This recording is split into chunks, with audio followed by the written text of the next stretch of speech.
150 gun it, I'ma run it in the fast lanes, watch me like a madman. Welcome everybody to TruExact. I'm here with Eric and Brian. Our special guest today is a rapper, musician, BOBBY J from Rockaway. How you doing, man? Hey man, thank you for having me on. I appreciate you. Absolutely. So no, thank you. So I have to tell a backstory really quick on how I found your music again. So it's really interesting for people who've known you for a long time and know you from before you were BOBBY J from Rockaway. So Asher Roth came up in a conversation I think Brian and I were having, or someone was having, probably a month ago. And I was like, around that time in like 2008, there was a guy named Beyond Belief. I was like, this dude is murdering shit. I remember this Irrational Thoughts freestyle I had with Kwame, and like, I don't know what happened to him. And wow. Then I swear to God. And I was like, he had this song, Don't Touch, where like he had something written on his head. And I was like, man, like he used to spit such good shit to the point where Brian and I were rapping at that time. We still do, but like we were new with it. And I remember hearing your Irrational Thoughts, and you were the first person I really heard like on YouTube that I was like, okay, I really need to like work on my shit. Because like you were at that time in my eyes, like levels above where I was. And it was like really eye-opening how much work I had to put in. So like, thank you for that. But you were on a Depths of the Dark Side podcast as BOBBY J from Rockaway. And we're friends with him. We follow him. And I saw that you had mentioned like from the people from Beyond Belief days. And I was like, oh my God, I felt like the dude from the Sandlight. That's the same guy. Like that's how I felt. So then I comment, I was like, oh my God, I remember your line, like you'll get killed like a Scottish dress. So that's how I found you. And then I saw you did stuff with Neff, who we've had on the show, the True Staten Island who we've had on the show. So it was just like the perfect storm. So I know that's a long-winded explanation, but like that's really like how I came to find you again, which is really cool, man. Wow, man, that's fucking crazy. Yeah. First of all, I appreciate that. I appreciate that you've been aware of me for that long. You know, there's only so many people that even really remember those days. You know what I'm saying? Because like you think back, 2007, 2008 seems like, yeah. I mean, to me, it's yesterday, but it's, you know, in internet years, it's like that might as well have been.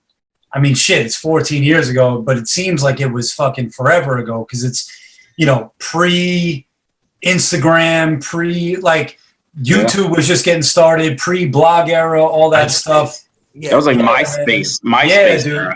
Literally. Shit, man. You know, it's crazy. I mean, yeah. Listen, I've been putting out music actively since like 2007. Obviously, there's been a lot of ups and downs. Like there's a whole long-winded story, and you know, I don't know if you want to get into that, yes, but absolutely. So I want to go into get to the Beyond Belief days, how you started and like met up with Kwame and how you rebranded, like start from scratch, man. I'm really interested. Yo, it's such a long story, man. It's fine. We got time. I got a beer. Let's do it. Heavy pour. Like, I got bourbon, so I'm chilling. Same. Shit, man. I mean, fuck. So I met Kwame when I was 13 going on 14, right? Like 2001 must have been when I met him. I was in high school. My best friend in high school, there was this kid, Anthony. He goes by the name Billy Bang now. Unfortunately, he's locked up for 6 years, but he's an important person in the story because he's the person that really was, you know, really put me on. You know, I was rapping and, you know, I thought I was good. And, you know, I was rapping in front of my friends and all my friends thought I was good. But, you know, it wasn't really till I got to high school that I had like an actual forum to rap in front of people that weren't my friends, that were unbiased, that were going to give me the real opinion about what they thought I was doing, right? So I remember, you know, going to high school. I went to a school called St. Francis Prep in Fresh Meadows, Queens. And another rapper by the name of Boss from Dreamville, he went there. Me and him were real cool all through high school as well.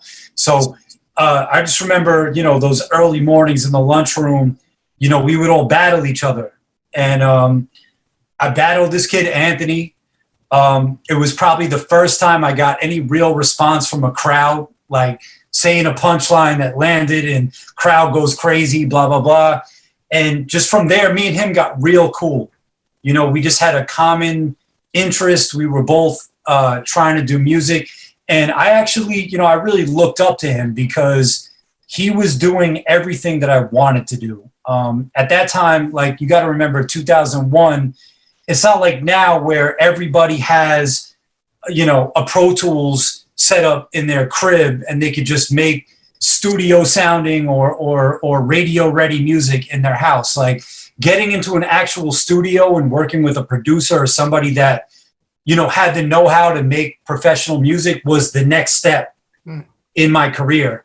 So he was the kid that pretty much vouched for me, and he was already working with Kwame at this point, who Kwame, by the way, you know, multi-platinum producer, was a rapper back in the 80s. You know, check his resume. He's kind of done it all. But at that point, he was making his resurgence as a producer. So Ant was like, listen, I want to introduce you to this guy, Kwame. I know he lives up in Harlem.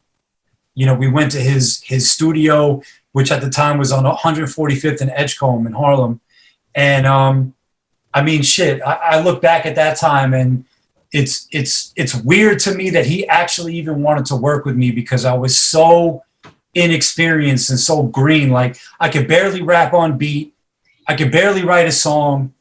But for whatever reason, and it's almost like, it sounds corny, but it sounds like, it was almost like fate, because he saw something in me that I didn't see in my own self. You know what I'm saying? I went up there, I rapped for him.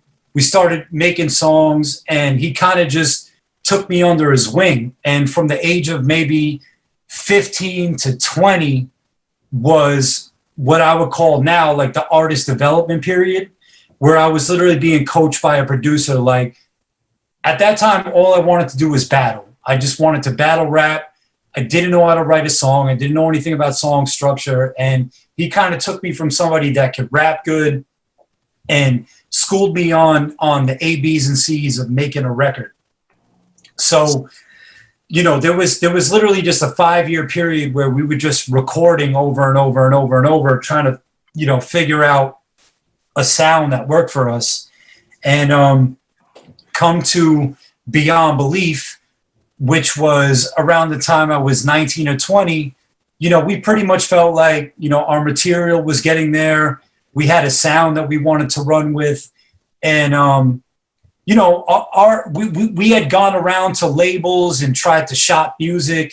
Again, this is pre-social media. This is pre the indie grind. Like, everything in those days had to be done by the book. It was like, you had to know somebody that knew somebody at a label. You get a meeting, you go up there, you play music. Like, that was how people got signed. You know what I'm saying? Those are like the last days of that. So I'm very young still, you know, I'm 16, 17, 18, going to labels, and just nobody was interested. And, you know, the whole angle that me and Kwame were going for, and mind you, everything was Eminem at that point. It was Eminem or Bubba Sparks. Like, and even Bubba Sparks, like, he was super talented, but he never really got the chance he deserved, because everything was being overshadowed by Eminem. So, you know, the sentiment when I go into these labels was like, yeah, your boy's talented, but, you know, there's already Eminem. And right. like, Bobby, really quick, I just want to say, you know, 708, what people don't realize who like are watching, and white rappers back then, like, it really wasn't like it is today. Like, you really, like, nowadays with like the Macklemore, Mac Miller came up, G-Eazy. It's like, I don't want to say like this. They're more accepted today as just, come on, and I'm gonna get to that too, because that, like I said, that was the feeling in the air. It was just, you know, the way Kwame put it to me one time, which made a lot of sense. He's like, white rappers are like black actors. You know, there's only room for like a couple. You know what I'm saying? And that's basically how it was. It was like, you know, there's like in hip hop, it was the reverse. There's this one guy that is so fucking good and is so, you know, he's sold so many records, and it's this mountain that he's built for himself is so insurmountable that it was almost impossible. Like, you go into these meetings and and people just weren't trying to hear it. And you know, the angle that me and Kwame were going for was like, you know, I'm a kid in college. You know, I'm not trying to be the white rapper that's standing in front of the corner store with like a million black guys behind me, trying to be something I'm not. Like, let's make something that's my real life. And you know, in college, like I was throwing house parties and doing shit like that. Like even when I was in high school, I was like, why don't I make a song based around, you know, my actual life in terms of just like throwing house parties, try to basically make like the new age fight for your right to party. And that's where Don't Touch came in. And so we made this record, and we're like look, this is a rap song, but we also feel like it has some kind of like pop appeal. Like if this gets the right kind of push, like it could be like a Z100 type of song. You know what I'm saying? Did you sample the Eagles on it? Originally we did. So the original sample was the Eagles' Heartache Tonight. Right. And again, like, you know, that comes from my parents. Like my mom is like the biggest Eagles fan of all time. I'm a huge Don Henley fan. So we sampled that. Boys of Summer. Yeah. So, you know, again, like that was me drawn from, you know, shit that I knew growing up. So we made this record, and, you know, we just believed in it. We were like, look, like, there's a lot of kids like me. There's a lot of kids that are fans of hip hop that are like me. Let's instead of trying to push this shit to labels or try to shop a deal. Sidebar, my father had passed away at this point and left me a little bit of money.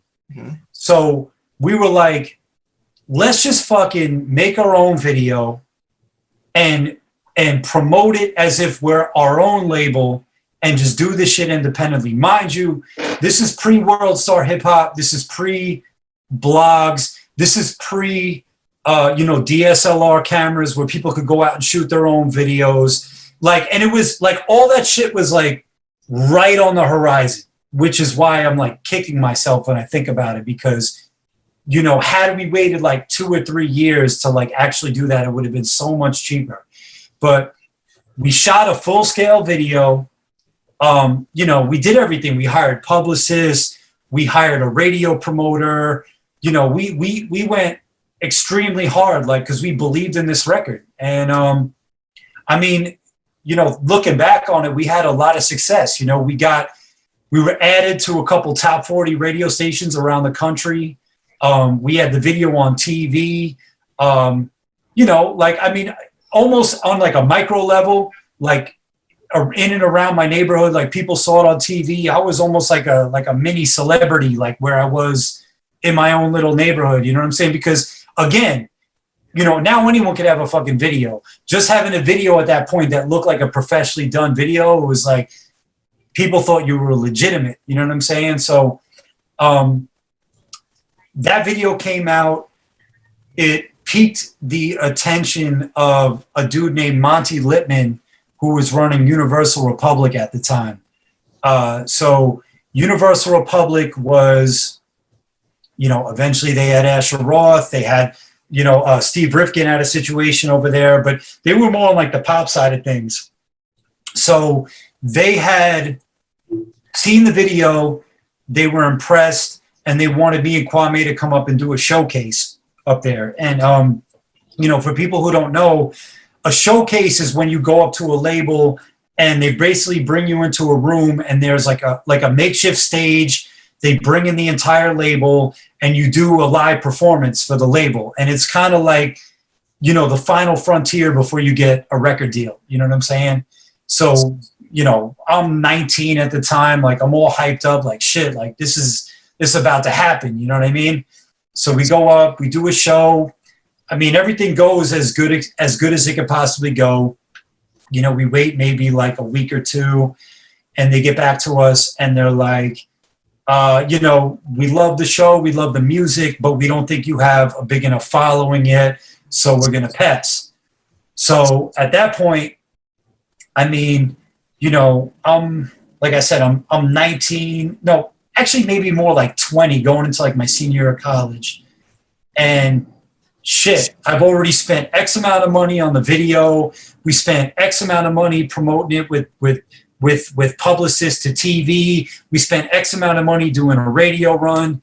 And it's just like the train's running out of steam. And like, it's like, how much more can we keep pushing this shit along? And the fact of the matter is, like, you're really going up against major labels who have this endless supply of money. Like, it really taught me a lot about how radio works and how people get on radio and how songs get in the top 40 slots and things of that nature. Like, the cards are extremely stacked against you if you're a fucking independent artist. You know what I'm saying? Like, it was just an impossible scenario. So because can I ask you this? Sure, go ahead. I don't mean to be long-winded. If you guys have any questions, like, interject. So basically, and this is something that I've thought for a long ass time, those top 40 songs are for the most part paid for.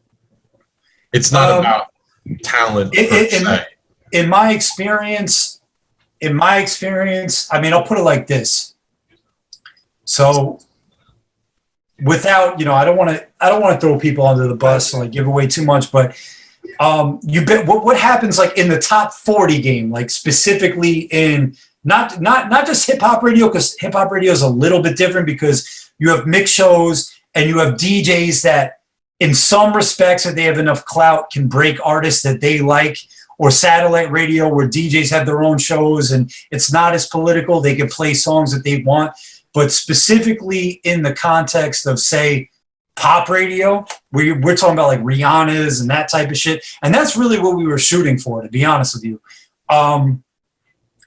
You're essentially going to what's called a radio promoter, right? Which it may cost an X amount of dollars just to walk in the door to even present your record to a radio promoter, right? And what that radio promoter is selling you is his relationships with the program directors all around the country. So the PDs are the guys like saying Wisconsin, New York, Detroit, Philly, Atlanta, whatever. Those are the people that determine what makes it into the rotation on those stations, right? And what you're paying them for is like, what I found out is it's fucking arbitrary. It's like, you might pay him a lump sum of money, but some of that money goes to, buying the PD in Richmond, Virginia, floor seats at a fucking game. You know what I'm saying? Like, or some kind of favor to this guy. Like, and it's all about like, whining and dining and caressing these people to the point where you're like, yo, did you listen to that record? Did you listen to the CD? Did you listen to track 7 on this CD?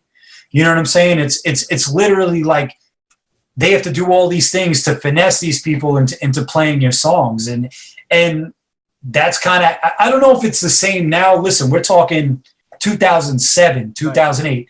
But yo, like I remember on one of the mix CDs I was on with Don't Touch, like Wiz Khalifa's first song was on that CD. You know what I'm saying? He had a song called Say Yeah. That was his very first. Yeah, I remember that. So and there's songs from that era that I remember that were very successful, that were on this guy's CD. Like this guy was the guy. Like, so he broke records, but it was just, I just remember my mind being blown. Damn, like this is how songs get put on the fucking radio. It's like a gut punch. It's like a gut punch. It's a gut punch, and also a lot of these labels would also strong arm radio stations. Like, let's say you have Beyonce signed to your label, but you're also trying to break a new act. And you could go to a radio station and say, hey, you got Jingle Ball coming up, right? Well, Beyonce's not going to perform at Jingle Ball unless you break this new record. You know what I'm saying? Like it's that political, and it's that so like it's a legal mob.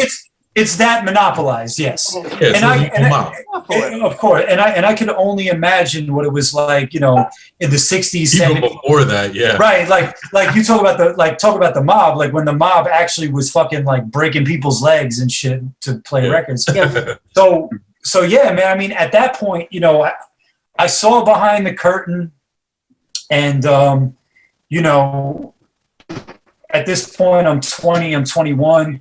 I come out of college. I'm unemployed. You know, I'm back in mom's basement. You know what I mean? Like, and I'm sitting there and I'm like, shit, I'm a fucking loser. Like, you know, this isn't working out for me. You know what I'm saying? And I feel like my mom, like, yo, you should get a job. Like, so, you know, all those things kind of came into me at once. And again, it's like 2008, 2009, the economy crashed.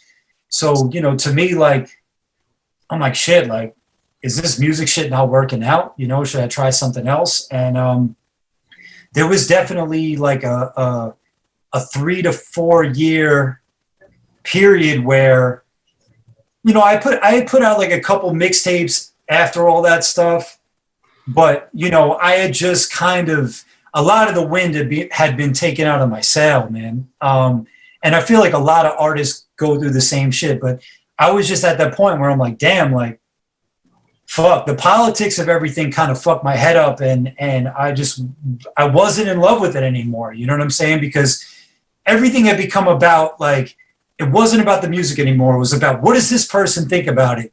What does this gatekeeper think about it? What does this person who holds my fate in the palm of their hands think about it? And it was just very, I was like, nah, man, like, I don't really want to do this anymore. And I definitely took a hiatus. And around that time, like, I had gotten a job. I was in a long-term relationship, and I was making music, but I wasn't actively really putting anything out. And it got to a point where I was like, number one, I'm not happy not making music. I'm not happy not being creative. And I got to a point where I was like, fuck these people, man. Like, this is what I want to do. And, you know, I'm going to do what I want to do. I don't give a fuck who likes it, who doesn't. And, you know, I stopped living for other people and other people's opinions. And I just became more focused on, like, what I want to do. And, you know, I did the whole rebranding thing. I was like, listen, you know, most people call me Bobby J. Like, that's what, you know, my friends and my family and, you know, people in my neighborhood call me. So, you know, I'm gonna rebrand myself, and I'm gonna do it my way, man. Like, I'm gonna make the music I want to make, and whoever likes it, great. Whoever doesn't, that's fine. And the ironic thing is, once I discarded, you know, the whole, like, caring what the influencers and the gatekeeper people thought, that's when things really started to, you know, turn around for me. You know what I'm saying? It's when, and again, I'm in a new era, man. It's, you know, there's social media, there's Instagram, there's YouTube. It allowed me to leapfrog the people that would almost, like, be in the way, like, you know, check this out, don't check this out. You know, it's like people could come directly to me, and if they like it, they like it, man.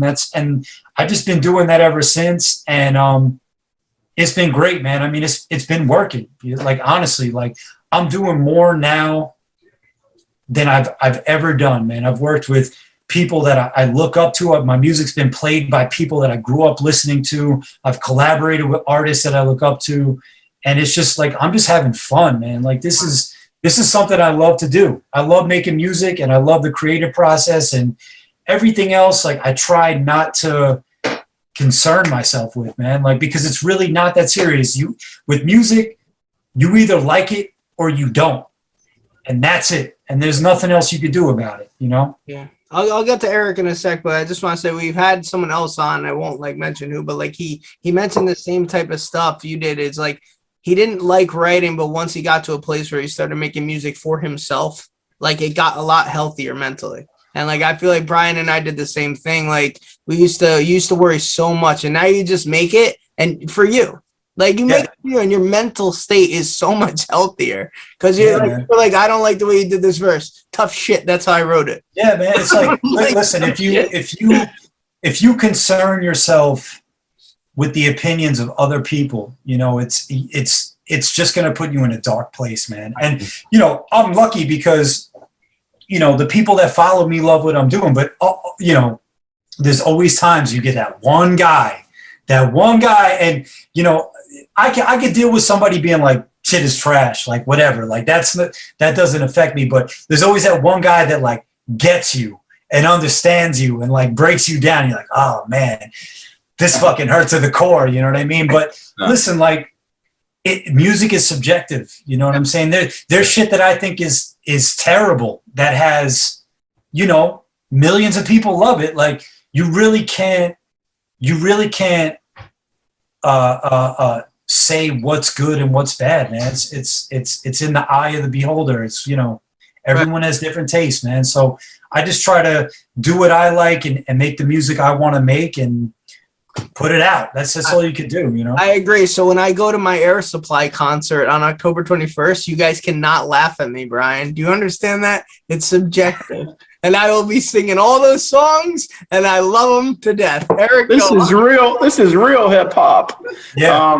Was there like a different style of rap that you tried and you're kind of like embarrassed about? Like, did you ever try to do like trap or something like that? And you're just like, why did I even like? Was there like something you tried that you just said, I can't do this. I'm just gonna be what I gotta be? I never really got into. I've always stuck to my guns. I never really like to follow what's the trend of what's popular or like hop on a wave or, you know, do what everyone else is doing.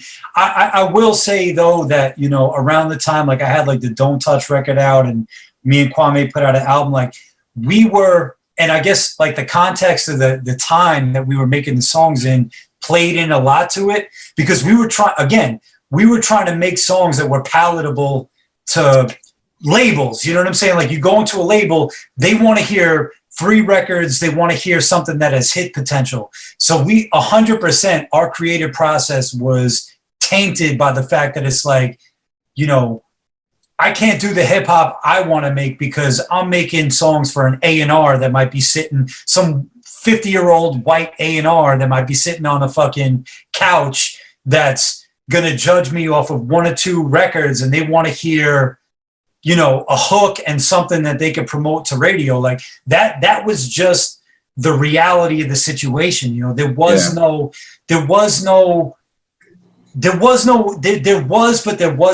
no like real indie lane to pursue. But then, like I said, like 2 years, 3 years later, you started to see, you know, the blog era, people shooting their own videos, you know, the birth of Instagram and you know, YouTube really taking off as like a platform. So like the way I describe it is we were like 5 minutes early to the party, man. Like seriously, like we had all the right ideas, but the timing was wrong. You know what I'm saying? You didn't have the tools to utilize them. Exactly. Brian, I think you're going to go where I'm going. Like that is our age with music. I feel like if you were trying to make it in that 08, 07 era, it was very weird because I remember we were at Rutgers Fest with a backpack of mixtapes passing them out. But at that time, the CDs were going away, but like we weren't sure they were. The digital age was coming in. Yeah, and man. we're like, we don't know what to do.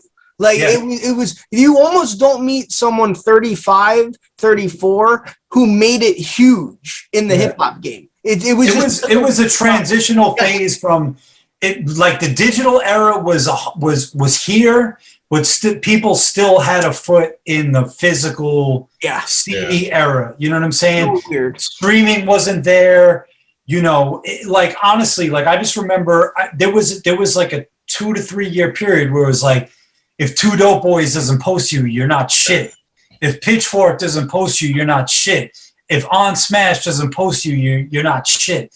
That was the hardest era for me because, you know, I just felt like I was making music for an audience that was not on those sites. And the people that own those sites, at least at that time, I was making music for people that weren't on those sites, but the people that own those sites just were not fucking with me. So I was like, shit, like what am I gonna do? Like I really have there's nobody to you know, you needed a cosign. Like who's gonna cosign what I'm doing? You know what I'm saying? And that played a lot into my frustration because I knew what I was doing was good.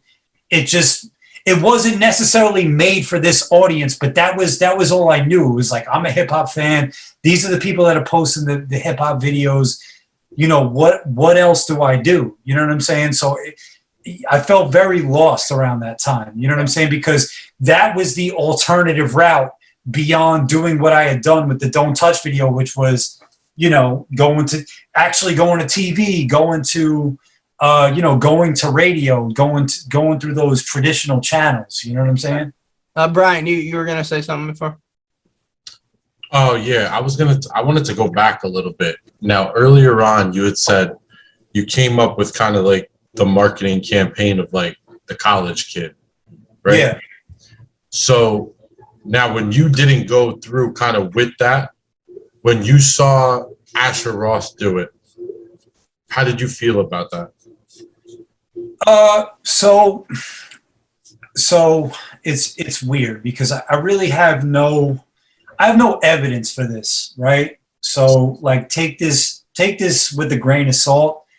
But so I mentioned I did a showcase at Universal Republic, right? Mm-hmm. Which eventually Steve Rifkin had his imprint, which signed Asher Roth. Yeah.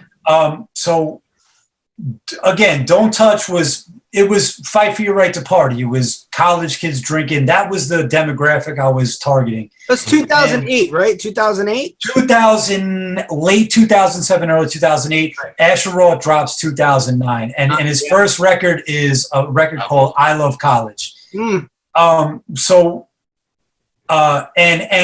And the thing is, Kwame was aware of him. They had done records together.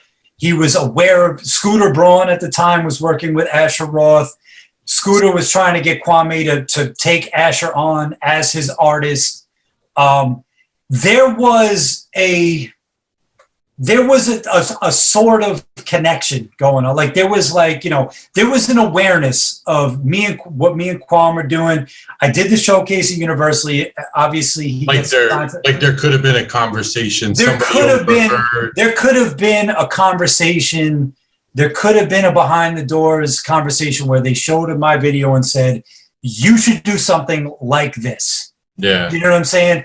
And I have no evidence for that. I'm not saying he bid it. I think Asher Roth is a talented rapper. I think he's dope. You know what I'm saying? Like I don't have anything against it, but I mean, shit. I mean, if my tinfoil hat conspiracy, you know what I'm saying? Like I would have to think like, yo, it was a good idea.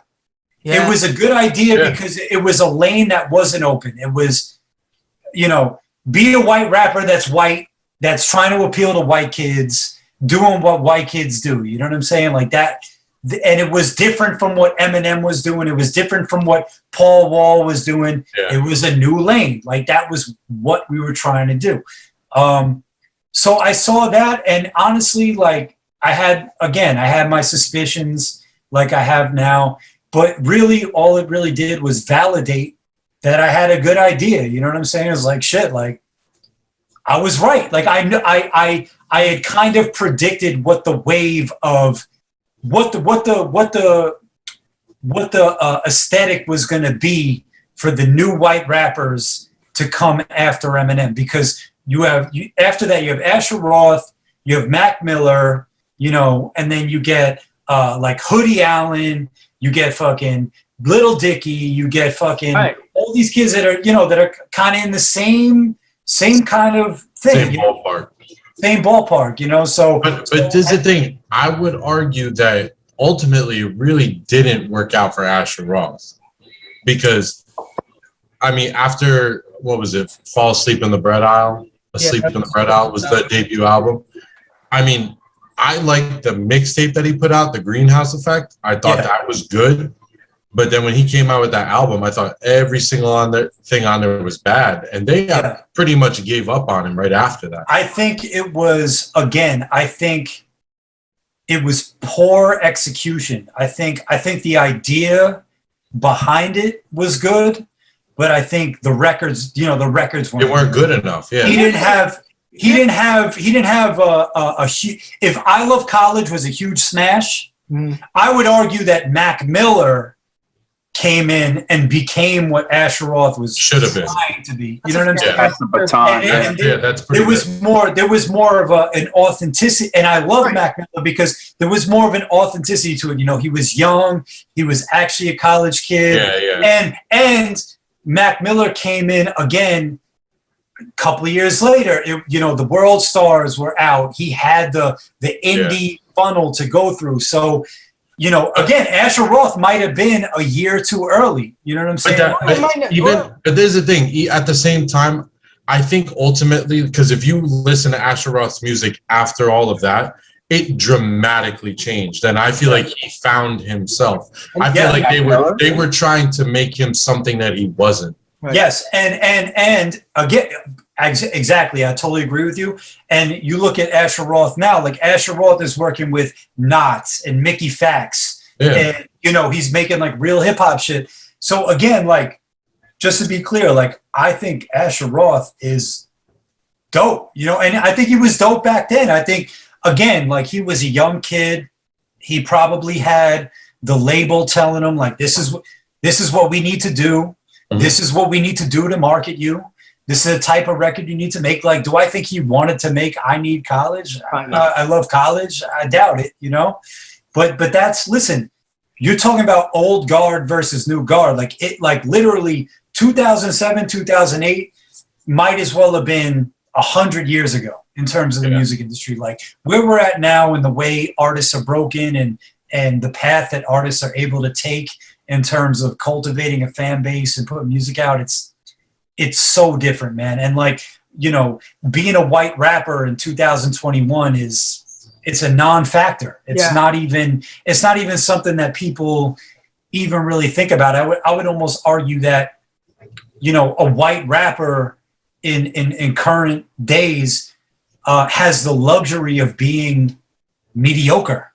You know what I mean? I remember, like, for me, being a white rapper meant you had to be exceptional. Like there was no room for he's all right. Like you had to be fucking dope. You had to be fucking dope to be taken seriously. Like now a white rapper could be, you know, they could put out, you know, a novelty song or something that, you know, is just catchy or whatever, and they don't have to have any real rap skills, but you know, back in those days, there was a tremendous amount of scrutiny. Like you had to be fucking dope, man. Like it was a different time, and it's weird. Go ahead. That's why, like, people who rapped who were white in our time, like 14 years ago, like me personally, I hold white rappers to a higher standard because of the shit we had to go through when we were rapping in ciphers, when we were battling at parties. Like if someone said, oh, they rap, it's like, oh, Eminem's cousin, oh, Eminem. And it's like the newer generation of white rappers have no idea what that's like. Like it was just literally, you could be a B plus, and that you had to be an A plus, because if you were a B plus, you were garbage. So like I personally hold them to a higher standard. So when I hear someone who's average in my eyes, I'm like, fuck this guy. He didn't have to deal with the shit the other people did. That's just me personally. No, there was listen, I mean, I think, you know, any rapper in my age bracket had to pay dues. I had to pay dues. You know, it's like, you know, I rap in front of everybody. Like it, you know, there was a tremendous amount of skepticism when I first started rapping. Like nobody was trying to give me a pass.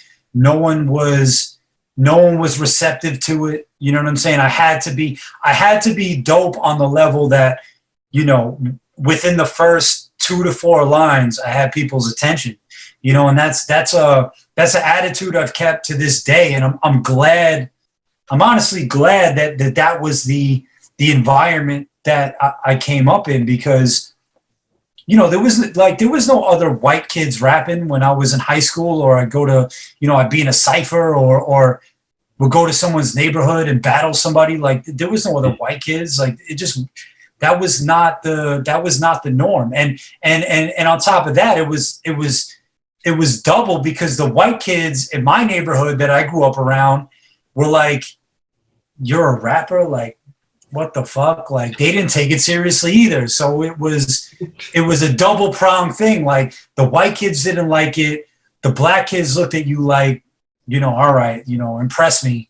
So it was a gauntlet, man. But that environment built character and made me focused. You know what I'm saying? And kids just don't have that nowadays. It's more or less like a kid.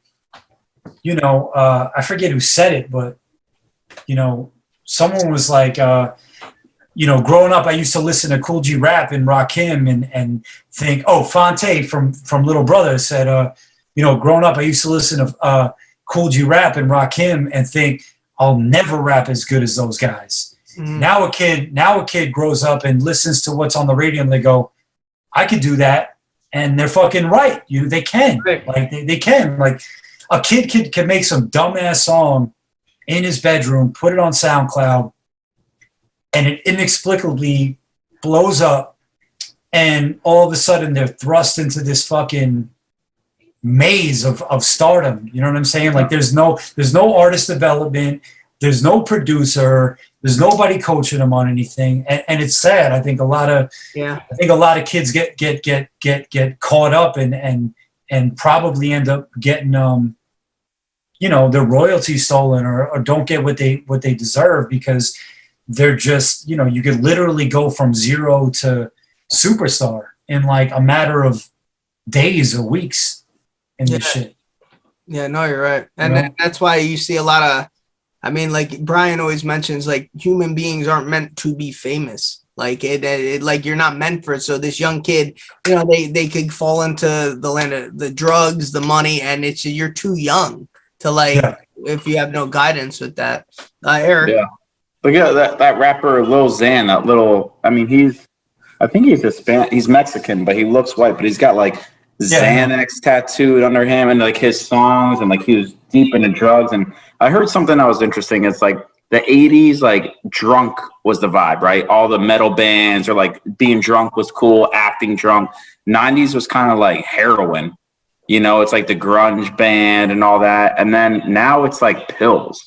So like that vibe where you're just like slowly like rapping, not really saying much.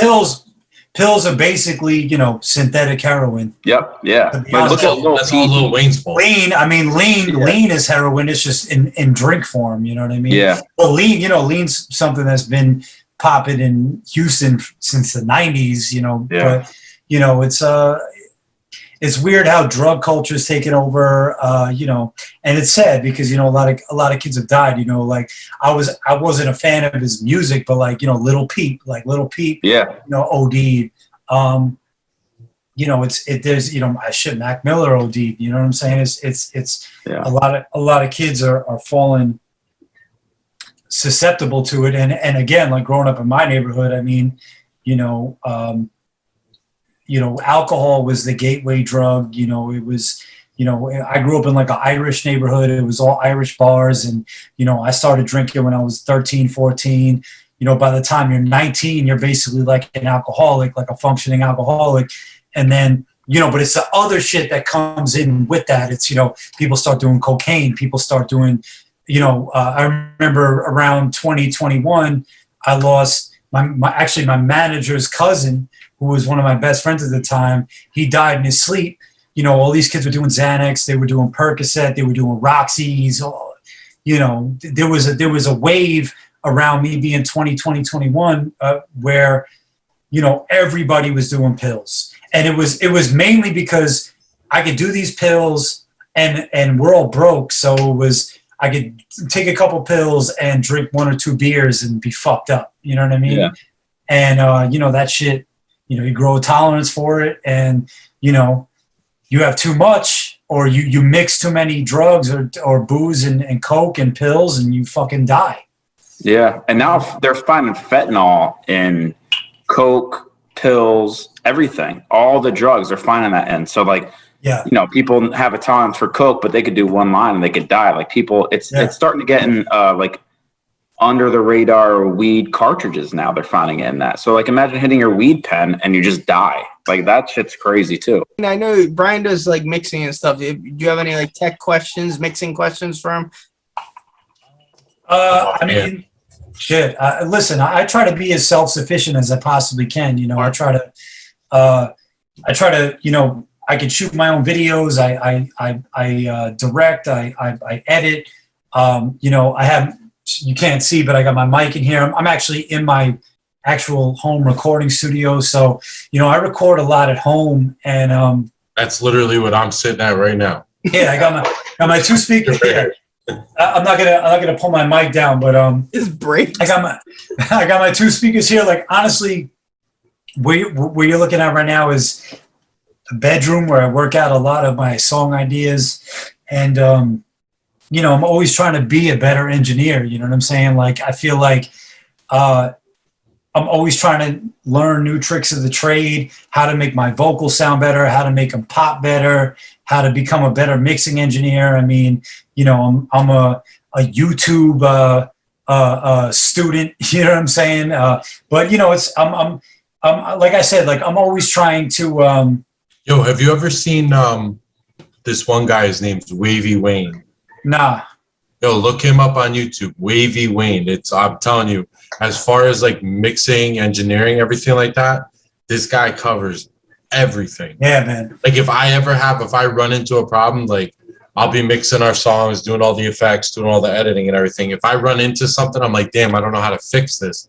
I'll type it in and go to his YouTube channel. What? You know what it is? Like, Wavy.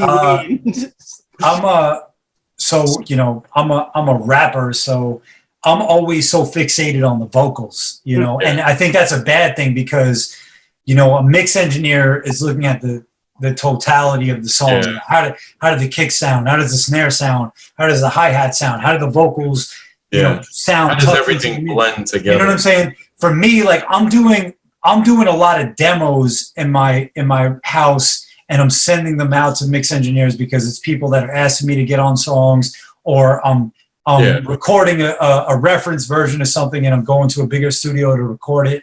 So for me, a lot of stuff is like, I'm OCD, so it's more or less like, how do I get my vocals to sound like really pop, like really stick out? So, you know, it's a never ending thing of me trying to learn. That's why they always say never to mix your own music. Yeah, it's never like, your own vocals. If I had to mix my own songs from scratch, man, they'd never be done. Man. Like, they would never be done. That's why I like, you know, I like doing shit at home, and getting it to where it's, you know, I could play it in the car and it sounds good enough. But, you know, I really try to, you know, push that stuff off to like the engineers that know what they're doing, because they know better than me. And like, I'll just be too nitpicky, man. Like, literally, I can imagine myself sitting there for an hour over a snare sound or a kick sound. You know what I mean? Right. So Brian does that when we have a song. He's like, he'll text me, I can't get this done. Like, you're overthinking it. Just like, stop, you know? Well, that's the thing, man. Like, I feel like, you know, overthinking it to a degree could be the downfall of music, because, you know, you look at somebody like Dr. Dre, who I imagine is, you know, he's fine-tuning every little piece, but he doesn't put music out because it's like he's set this unattainable bar for himself. Whereas sometimes, you know, you listen to, say, a Kanye album, or, you know, a major artist album, and it's almost like, who makes this, man? Like, this shit sounds amateur, but maybe he wanted it to sound like that. You know what I mean? Like, it could be an artistic, it could be an artistic decision. You know what I mean? So, you know, it's there's parts of the recording process that I'm glad I don't obsess over. You know, I'd rather obsess over the writing process and getting the song the way I want it to sound and giving it to an engineer. You know what I mean? The last thing I remember from you guys Beyond Belief, did you have a freestyle with J. Cole outside of a concert a while back? Yeah, so that was shit. What the fuck was the name of the venue? I can't remember. I did a show in the city, and I was opening up for this guy named Donnie Goins at the time. Awesome name. And this kid Rain. The reason J. Cole was at the show was because this kid Rain from North Carolina was there. But I've hung out with J. Cole because way before he got his deal, because J. Cole went to St. John's with my boy Ebe, who was older brothers with my best friend from high school, Boss, who signed to Dreamville now. So Boss, who signed to Dreamville, he's just put out a, what's the song he's got with J. Cole now? Fucking, you see the drop top, bitch, stop playing with me. He's got the song with J. Cole, and he's on J. Cole's new album. So I went to school with Boss. Me and Boss were best friends from the time I was maybe 14 till the time I went to college. So I would come home from college and hang out with him, and they'd be throwing parties, and Ebe would be there and J. Cole would be there because Ebe and J. Cole were best friends in college. They went to St. John's, and Ebe ended up becoming J. Cole's business partner in Dreamville. And, you know, I remember when J. Cole put his first mixtape out with DJ On Point, and then he put out the warm-up. Well, the first mixtape was called The Come Up. Then he put out the warm-up. And I was at J. Cole's record release party for the warm-up.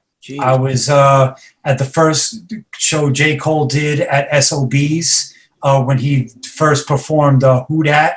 Yeah. So, you know, I go way back with those guys just because I was around that inner circle. You know, these Boss I went to school with, and then by extension, I knew his brother Ebe, I knew his brother Ahmed, I knew his brother Mo, and Mo is a popular, actually huge DJ. He goes by the name DJ MoMA. He does the party Everyday People. That's New York, Miami, LA. They're fucking all over the place. So, you know, his whole family is doing it as far as the music industry is concerned. So I just remember it was probably like 2009, 2010.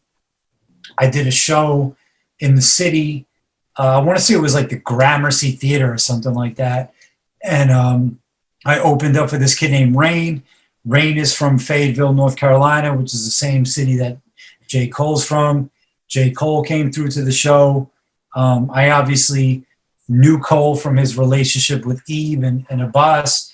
And it was like right when he had gotten his deal. I don't even think he had put anything out I don't think he had put anything out yet as J. Cole, but he had just gotten signed to Jay-Z.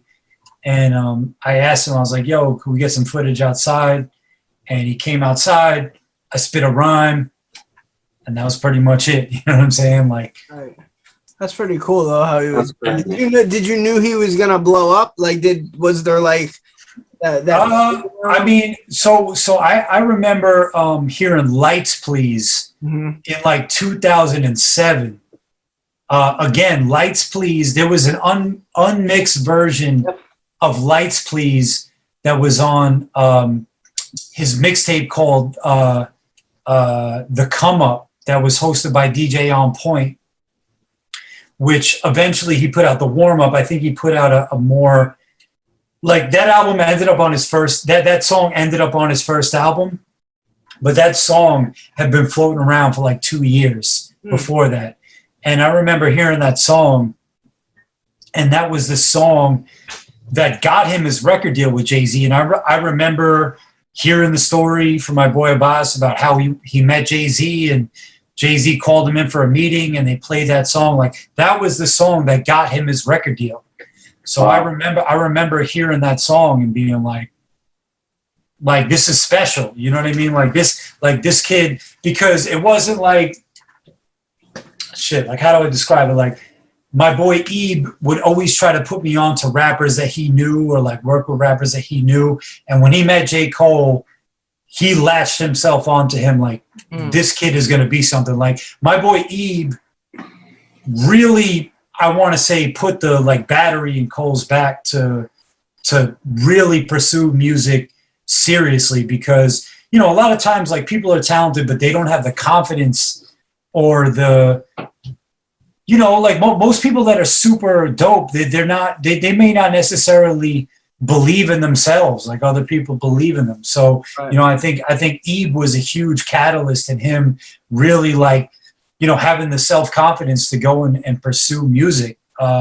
So he deserves a lot of credit in that respect. But I remember hearing his music for the first time and being like, you know, this kid is the truth. You know what I'm saying? Like, he could rap, he could make songs.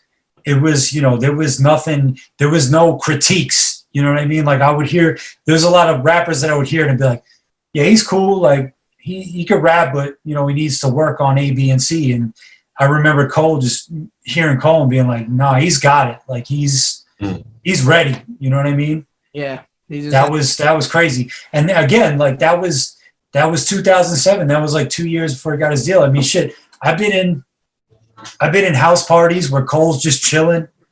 You know, we've talked about hip hop, just regular guy just shooting the shit. Like he's a regular fucking guy, man. He's into the same shit me and you are. He knows all the underground shit. You know, I've had the pleasure of like speaking to him just on like regular like fan shit.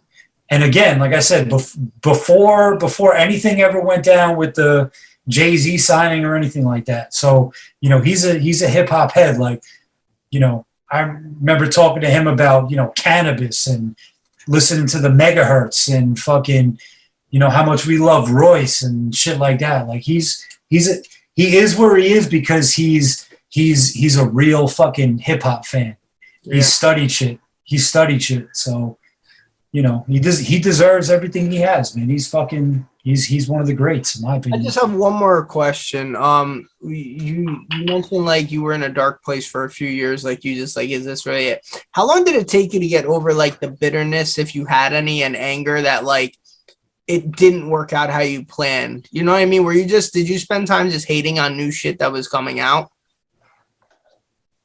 I think it's just like, it just takes time, man. Like I was, you know, I hate like the woe is me shit, but that's really where I was, man. I was the mad rapper. You ever heard the mad rapper skit on Biggie's album?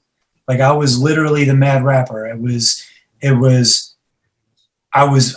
put into that place because of, again, you know, nobody was fucking with my music. I missed out on this deal. I had to deal with all these gatekeepers and influencers that didn't like what I was doing. And I got into this like self-loathing place where I was like, you know, no one likes what I'm doing. I should just fucking quit. Like this isn't working out, blah, blah, blah. And, you know, I was there for a couple of years, but I think the want and need to make music overpowered that at a certain point. And I think that the main thing was me thinking to myself, like, am I just gonna sit around thinking like what could have been, like what would have happened if I actually gave my all? You know what I'm saying? Like where would I be if I never gave up? That's my biggest regret. My biggest regret is stopping doing what I love doing. You know what I'm saying? Like if I would have never quit and just kept going, I can guarantee you I'd be in a different position than I am now. You know what I'm saying? So it was more or less just like coming to the realization that, you know, the music industry doesn't fire you, you quit. And when you quit, it's over. The only person that determines whether or not it's over is you. That's it. You know what I'm saying? And that was like, once I realized that, I was like, okay, well, stop the bitching and moaning and just do what you want to do. Like, you know, and to a certain degree, the hustle, I found the hustle element that I was missing at that time because, you know, back in those days, I used to rest a lot of things on, well, I know this guy Kwame and he's produces for A, B, and C, and he has connections and, you know, he's going to put me on and that's going to be my ticket.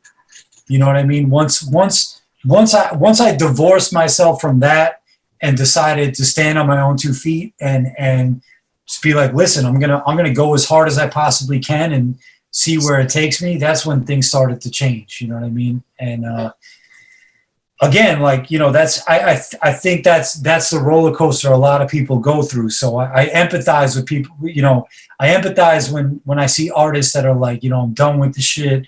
I'm not in love with it like I used to be, because it's a real thing. You know, this shit takes a lot out of you, man. It takes a lot out of you to have the balls to put yourself out there and be subject to scrutiny. And you know, you may spend so much X amount of hours and X amount of time on creating something, and people could fucking shit on it. People could say, this sucks. This is the worst thing I've heard in my life, and that's something you kind of just got to anticipate and deal with. But the bottom line is you got to look at it like the people that have no skin in the game, the people that don't put in any of the work, the people that don't actively make records or write music or do anything, their opinions don't matter, man. Like, right. It's, I respect the people who do what I do. The fact that a guy like Static respects what I do.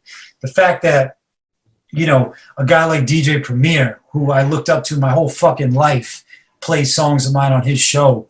The fact that Kwame, who's a fucking legend, works with me. The fact that I've done songs with people that I grew up listening to and idolizing, like, that's the shit that keeps the wheel turning. You know what I mean? So that's, and that would be my advice to anybody else, is just, keep pushing. That's all you could do, is just keep pushing and keep trying. Don't listen to what anybody says. And I think that sounds cliche to a certain degree, because like a lot of people like, what's your advice? And my main advice is don't give up. But it sounds so simple, but it's the hardest thing to do, man. The hardest thing to do is not quit, because, a lot of times your friends aren't going to believe in you. Sometimes your family's not going to believe in you. The people that are the closest around you that you think are going to support what you're doing may not support what you're doing. And they may look at you like you're delusional for what you're doing.